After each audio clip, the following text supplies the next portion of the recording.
This podcast is for educational purposes only and does not replace professional medical advice. Always seek the appropriate medical care whenever needed.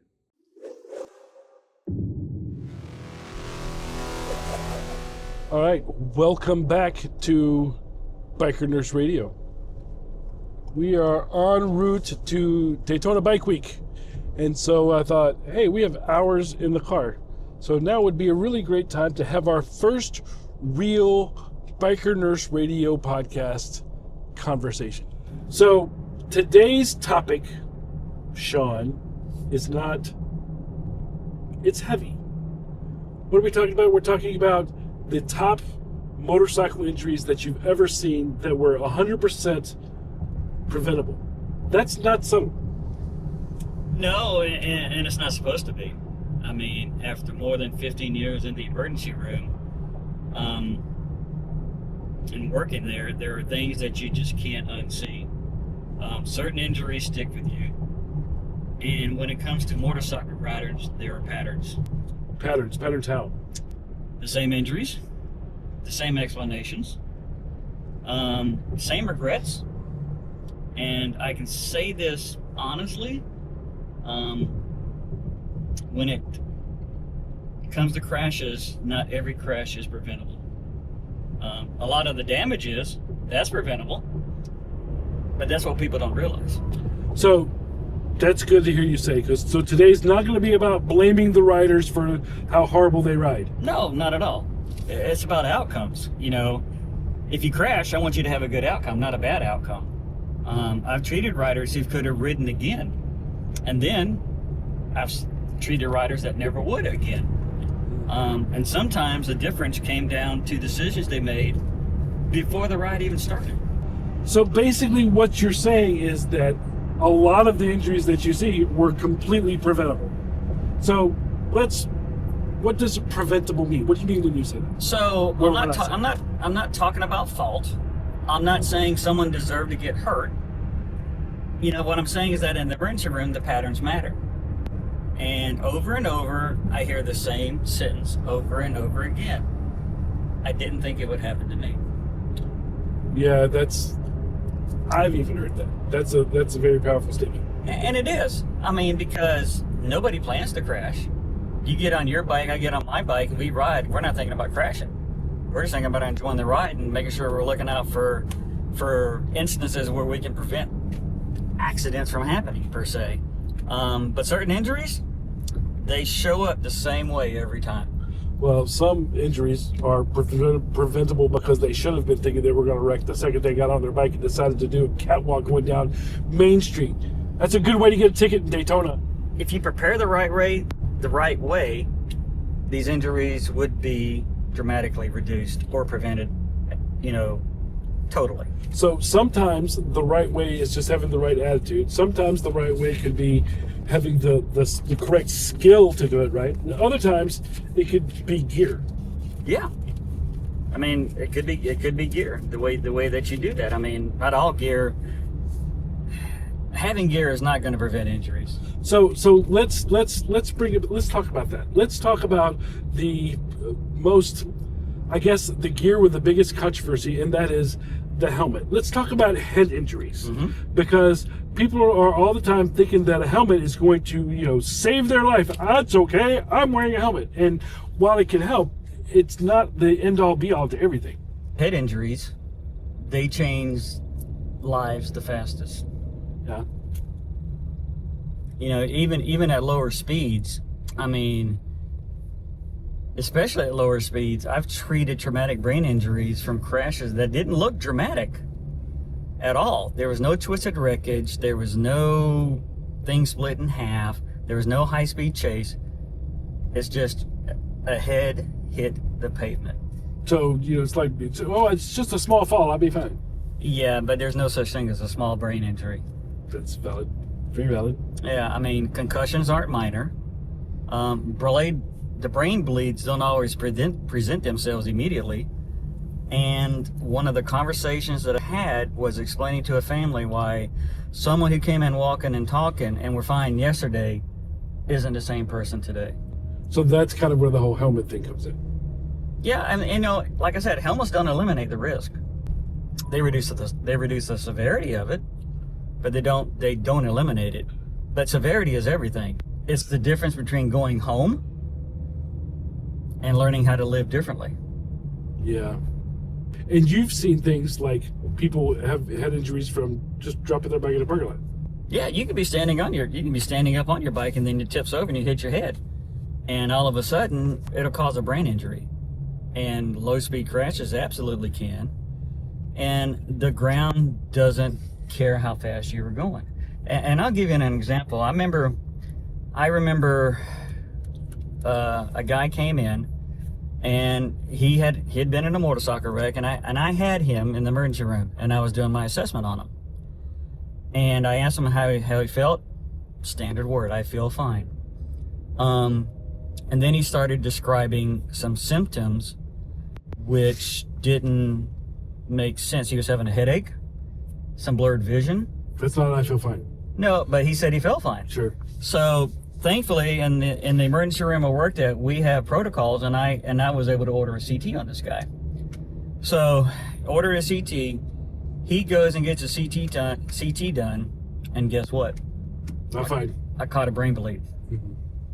And once you catch a brain bleed, it's to the OR immediately. Had I not caught that, he probably would have died in the emergency room. So he felt within fine. hours. Within hours, I was saying he felt fine. But since your training, your instinct, it all kicks in. So you get the CT done. Is it cheap? No, a CT is not cheap. But we're about saving lives. We're not worrying about bills. So, like I said, I caught a brain bleed, saved his life. Yeah, that's good stuff. That's good stuff. Before we keep going in our conversation here, let's take a minute to do our due diligence. You know how we do. Like and subscribe. We have to say that every episode. Mm-hmm. It helps a lot with the channel and the YouTube overlords. You've heard me say that a million times. So yeah, I mean, share it with someone that you ride with. Be it your spouse, your riding buddies. Just share it with them. Anybody that rides, share it with them. If it prevents one bad outcome, to me, that's worth it. See, so it's not just about the algorithm. It's about helping the community. Share this with other people that you want to be protected. That's good. Yeah. Good stuff. Yep. I like that.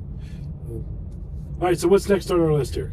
So, hands and wrists. So you're going down the road, and you're gonna lay your bike down. What goes out first? Your arms and your hands and the palms. Every time. Yep. Every time a rider goes down, instinct kicks in. That means I'm gonna break my fall. Mm-hmm. Anybody that's gone down, you know what I'm talking about.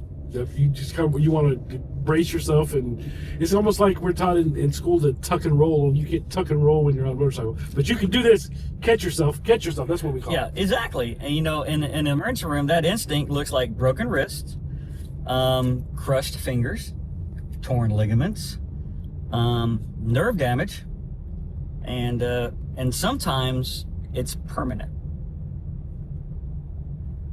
So people don't just think about their hands getting injured. I guess their wrist, I guess they think about more than that, but they don't really think about their hands when it comes to, protecting themselves. Right, and they should.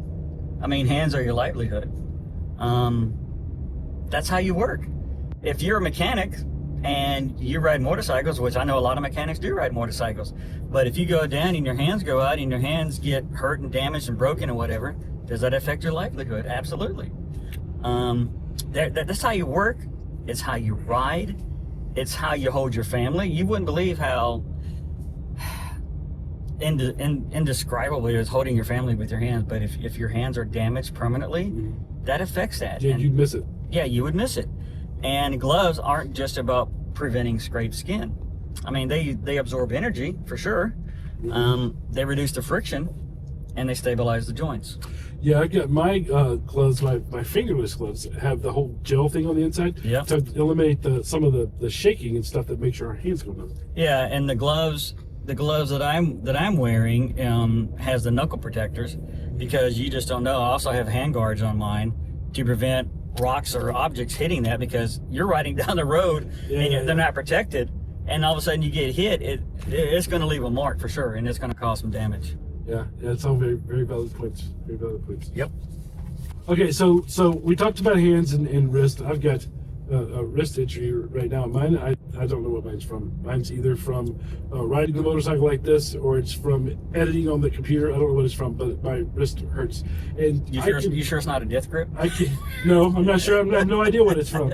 I'm just sure I don't actually want to go to the doctor and pay millions of dollars to figure out what it is. Right. It doesn't hurt that bad. Yeah. But I can tell you, this wrist brace here, I can't remember what it's called, a split brace, something. Anyway, Yep. it is the idea is to keep me from moving that part of my hand. Right. Very difficult to not use your hands.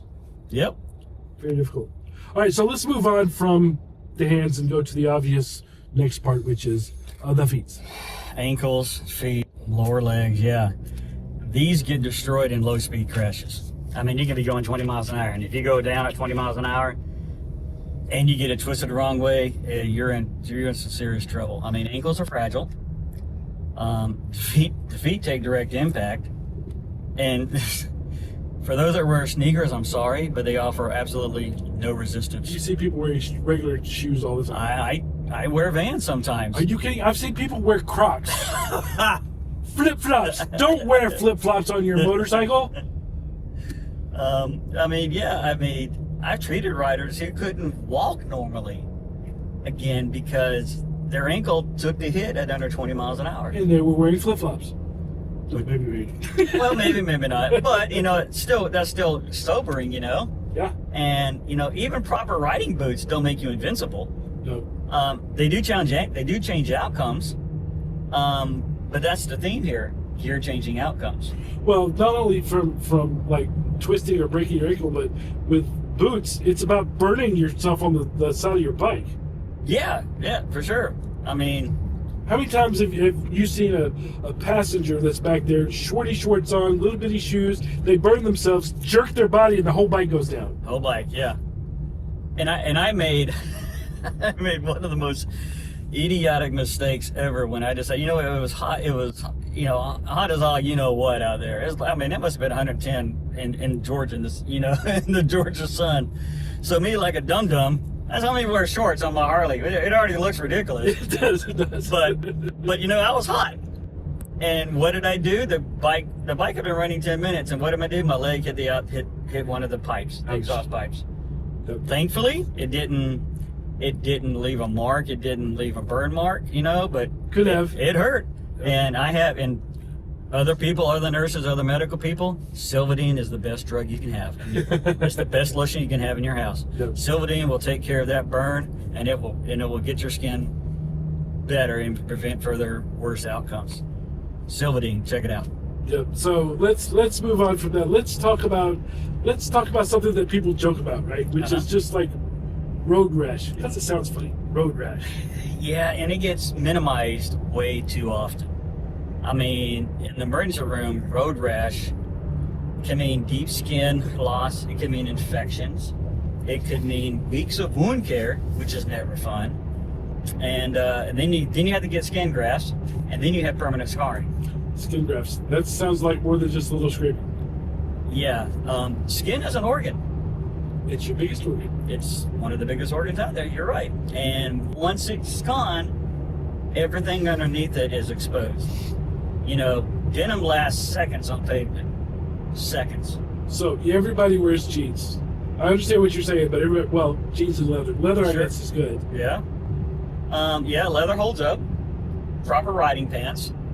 Kevlar reinforced jeans. If you like the look of jeans, you can buy Kevlar, some. that's that stuff that the cops use in their bulletproof vest, right? Yeah. And on a side note, I umpire baseball. I have Kevlar in my chest protector. I get hit by a foul ball, I don't feel it. So when you're riding, Kevlar is to protect your organ. It's to protect your knees. It's to protect organs. It's to protect the skin. Riders have options, but regular street clothes aren't one of them. Yeah, it's just very convenient. It is convenient, and I get it. Like I said, I don't judge. I'm just trying to throw out knowledge to you.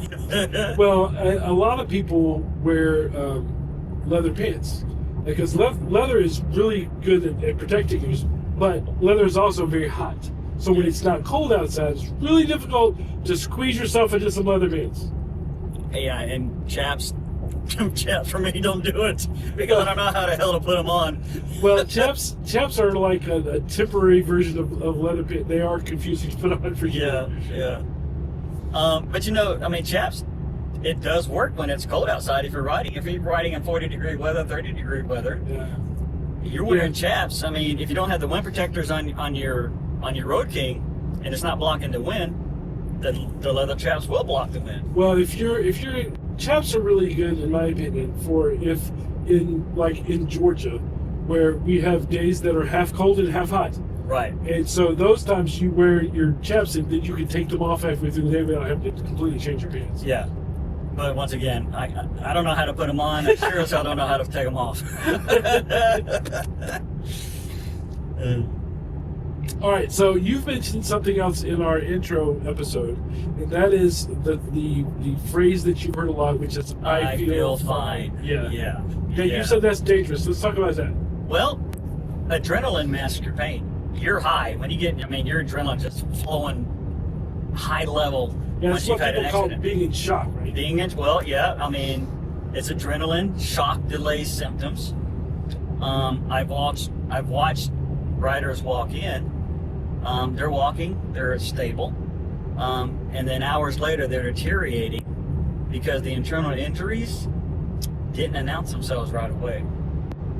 You could be bleeding on the inside and not know it, and all of a sudden,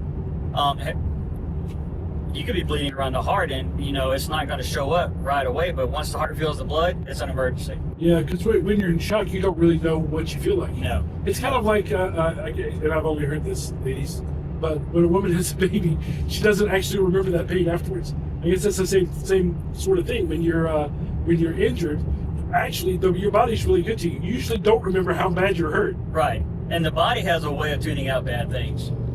It just does. I was in a wreck. I was in a car wreck when I was 16 years old. I can remember everything right up to the impact. But I don't remember anything because the next thing I do remember is waking up and my head was hanging outside my windshield. I can remember everything going up to that point, but I don't remember the collision. I don't remember any after effects from it. I just remember before and after. Whatever happened by the time I, wrecked, I don't remember none of it. The brain has a very funny way of blocking that out because I think it's trying to self-protect you. Yeah, right. Because it's just making you go crazy. Continue thinking about it. Sure. Blaming yourself, whatever. Right. Interesting. Yep. So aside from what the brain does to us, which is to protect us, Right. a lot of times the whole "I feel fine" thing is just because you want to feel fine and you're kind of pushing your way through it. Right. Why do you think people do that? Because we all do that. Yeah. So Men do that. Right. I think the biggest thing is pride. We all have pride. Yeah. We all have pride. It's embarrassing. We don't want to be embarrassed. We don't want to upset. Oh, someone just dropped their bike. And we're riding around with a group of friends. We don't want to ruin their ride. Yeah. So there's group pressure. And I get it. I understand the culture. Delayed care turns manageable injuries into life-altering ones. So things that could have been prevented is not the right word, but fixed faster get worse. Sure. I mean, getting checked isn't a weakness. It's protecting your future. You know? Yeah. And it's protecting your future mobility as well. Well, it's interesting. If you think about it, if your wife gets hurt or your kid gets hurt, you're damn sure going to make sure they go to the doctor. But if it's us, I'm fine. Yeah, and we'll drop everything and anything what are we doing when it's our loved ones. Yeah. For sure. Yeah. But we don't love ourselves. Yeah, I know. You love yourself. We don't love ourselves enough. But yeah, we surely would drop anything for our kids and for our loved ones, for sure. So. All right, so of this whole conversation that we've had today, this whole episode, people have a short attention span, so we're going to cut it to the end here. What is the one major takeaway that people should have from just what we've talked about today? It's about gear. It's in one word, gear. It's about the gear. It doesn't make you invincible. It buys you skin. It buys you time. It buys you mobility. It gives you options. Options are everything in trauma care. So gear and don't be stupid. And like I said, the life-changing injuries, they don't have to be life-changing if you have the proper gear. It didn't have to be. So you're saying that most life-altering injuries Didn't have to be. didn't have to be that. Yep. Well, Sean, I would think that matters. That conversation is important. If this episode makes one rider rethink one decision, to me it's worth it. That makes sense. That makes sense to me. So the next episode, what are we talking about? We're going to talk about what to do in the first 3 minutes after you've had your motorcycle crash. That's going to be a rich one. Those first 3 minutes matter immensely. I imagine so, because the whole delayed thing. Right. So, folks, this has been Biker Nurse Radio, our first real conversation. I hope you enjoyed it. Thank you to our resident ER expert here. And thanks for your willingness to share your experience, the stories and stuff, and your knowledge of what you know about the subject, and your willingness to bring it to the peoples. Yeah, I think it's important. I mean, I think it's important for them to see, what happens, if something that should ever happen to them, or they come across one of their friends who's Right. It's not it. just you; it's your brother you It's see. your brother this you happen see. to. Yeah. And of course, we're going down to Daytona. There could be something on the side of the road, and we know as brothers, we're going to stop and see what's going on, make sure they're okay. So, it's what it's all about. It really is. I mean, it is, truthfully, ER truth from the open road. ER truth from the open road. You heard it here first. Probably last, because that's going to be our tagline, I think. So, thanks for joining us, and we'll see you guys next time. Thanks for tuning in.